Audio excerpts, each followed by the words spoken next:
Today, the underinsurance crisis.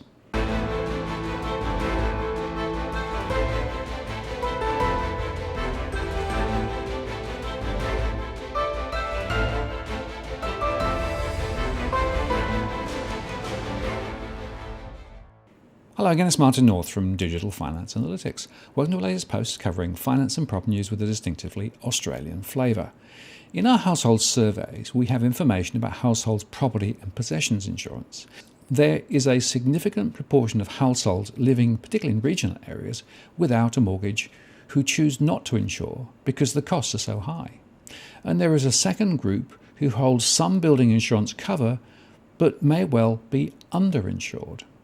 So I read with interest the article in The Conversation today. They make the point that the current bushfire crisis will affect local communities for years, if not permanently, due to a national crisis of underinsurance.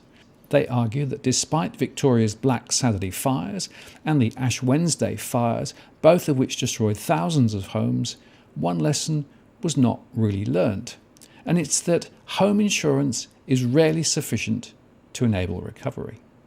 The evidence is that many people losing their homes will find themselves unable to rebuild due to lack of insurance. The academics interviewed households hit by the October 2013 Blue Mountains fires, in which almost 200 homes were destroyed. They found that despite past disasters, more than 65% of households affected were underinsured. And research published by the Victorian government in 2017, meanwhile, estimated that just 46% of Victorian households have enough insurance to recover from a disaster, with 28% underinsured and 26% having no insurance. The consequences aren't just personal. They potentially harm local communities permanently, as those unable to rebuild move away. Communities lose the vital knowledge and social networks that make them resilient to disaster.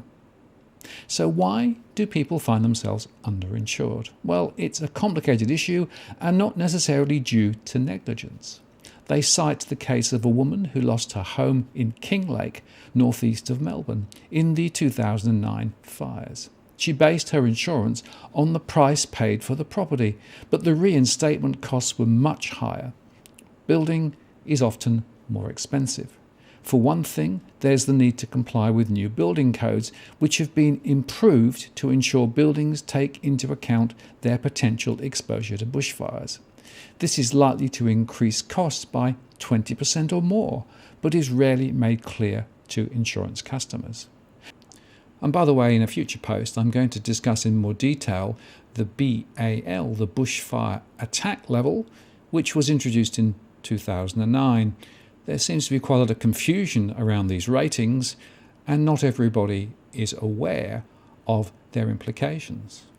Construction costs also often spike following disasters due to extra demand for building services and materials. A further contributing factor is that banks can claim insurance payments to pay off mortgages, meaning the only way to rebuild is by taking out another mortgage. This meant once banks were paid, people had nothing left to restart. In rural areas, there is often a shortage of rental properties. Insurance companies generally only cover rent for 12 months, which is not enough time to rebuild. For families forced to relocate, moving back can feel disruptive to their recovery. And so the Conversation article says that underinsurance significantly increases the chances those who lose their homes will move away and never return, hampering social recovery and resilience. Residents that cannot afford to rebuild will sell their property, with tree changes the most likely buyers. Communities not only lose residents with local knowledge and important skills, but also social cohesion. And research in both Australia and the United States suggests that this can leave communities less prepared for future disasters. This is because a sense of community is vital to individuals' willingness and ability to prepare for and act in a threat situation. A confidence that others will weigh in to help, in turn, increases people's confidence and ability to prepare and act.